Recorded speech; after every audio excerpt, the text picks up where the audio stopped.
Следва победителят в категория новаторство – Калия Пергелова. Здравей, Кали! Здрасти, Ели! Каква е емоцията, която изпитваш като годишен победител в VNG? Най-голямата емоция е вълнението и това вълнение идва от това, че съм един от тримата годишни победители на VNG и за мен е знак, че съм в правилната посока и правя това, което искам.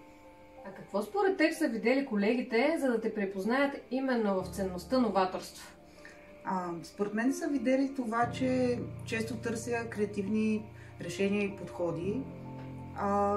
И другото, което бих искала да кажа тук е, че моят екип силно ме мотивира и вдъхновява и смятам, че за това съм стигнала до тук. А защо новаторският дух е важен? Според мен новаторският дух е важен, защото той е тази част от нас, която ни бута ние да се развиваме, да се подобряваме и да се адаптираме към света.